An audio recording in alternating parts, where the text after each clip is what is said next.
E buongiorno cercatori d'oro, benvenuti nel mio canale se siete nuovi, mi raccomando di iscrivervi al canale, per voi è magari una piccola cosa, per me invece è molto importante. Oggi sono venuto a trovare Luca Calabrese, LucaKiss70 su YouTube, il mio amico cercatore d'oro, al suo Rio, cioè al Rio Kiss. L'obiettivo di oggi è quello di indagare a fondo quest'asta fluviale, sostanzialmente questo tratto. In ogni caso la tecnica principale che adopererò si chiama cravicing. Vi rimando qualche mio video per i dettagli su come si pratica questo tipo di ricerca. Dovete sapere ragazzi che le pepite d'oro si trovano intrappolate nel substrato roccioso e in particolare nelle fessure. La roccia madre nel tempo viene alterata chimicamente e frammentata fisicamente. Ciò fa sì sostanzialmente che nel tempo si generino delle fessurine anche poco estese, poco profonde, pochi centimetri proprio. In questi contesti di ricerca vanno a concentrarsi le pepite d'oro, le quali sono molto pesanti. Quella che adesso vedete è l'area di ricerca di oggi, in cui voglio condurre appunto la mia prospezione. Il mio obiettivo è quello di capire quanto oro c'è e dove c'è. Luca mi ha detto che l'ultima piena ha cambiato notevolmente la morfologia di questo tratto e di conseguenza Luca è tornato per vedere proprio se vi fosse dell'oro che prima sostanzialmente non ha trovato. Quello che possiamo vedere è che c'è un substrato roccioso composto da micacisto, il quale più o meno è grafitoso, ma in particolare contiene molto quarzo. Queste sono alcune delle fessure che oggi andremo a indagare. Queste rocce bisogna alzarle con un palanchino e andare quindi a raccogliere tutto il sedimento rimasto intrappolato.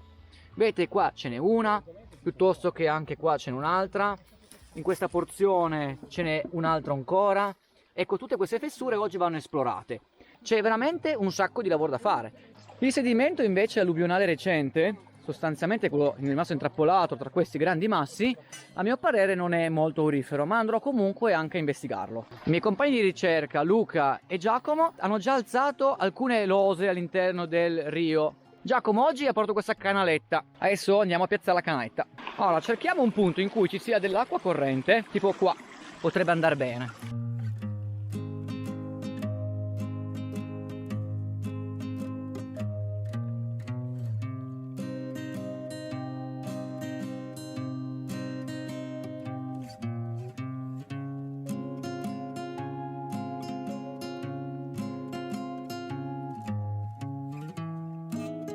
Canaletta piazzata.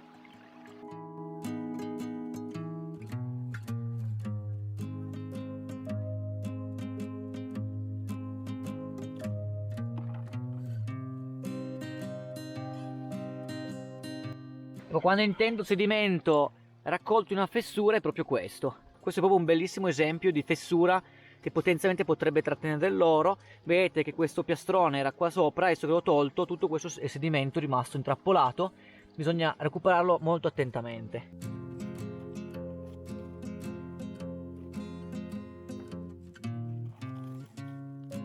Guardate questi ciottoli come sono rimasti incastrati nella fessura. Vedete? Sono proprio rimasti incastrati. Adesso li tolgo e vado a raccogliere il sedimento rimasto intrappolato.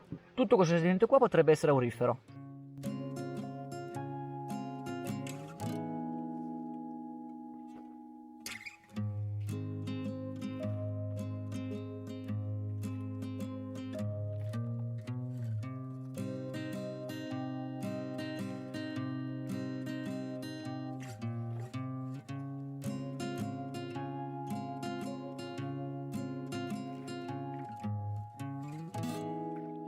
Bene, ho riempito il mio secchiello, adesso passo a lavarlo in canaletta.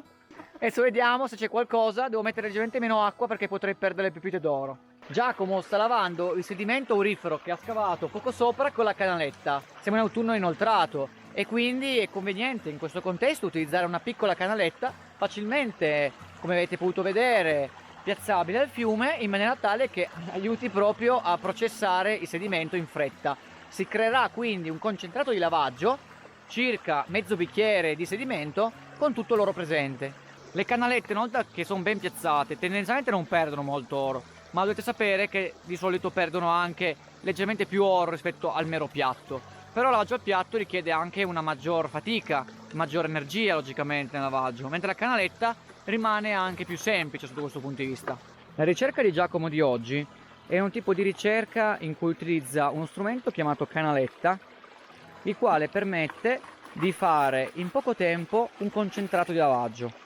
Il concentrato di lavaggio non è altro che circa mezzo bicchiere composto da sedimenti pesanti. Questi sedimenti pesanti sono quelli rimasti intrappolati lungo il tappetino. Il tappetino è il principale strumento di cattura di una canaletta. Canalette corte sono più facili da posizionare di quelle lunghe e larghe, ma hanno un tasso di perdita anche maggiore. Vi consiglio quindi, una volta terminato il lavaggio dei sedimenti auriferi, con la canaletta di subito lavare il tappetino di cattura. La mettiamo qua di fianco alla canaletta da pulire, togliamo la canaletta piano, poi la metti dentro il secchiello. Questa forse è una pagliuzzetta. Ora o lavate il tappetino o lo togliete e lo lavate dentro completamente, dipende un po' cosa dovete fare. Ma questo è solo un lavaggio di prospezione, poi a fine giornata la laviamo completamente. Il concentrato di lavaggio è qua dentro, vedete circa un bicchiere di sedimento rimasto, questo qua è il concentrato.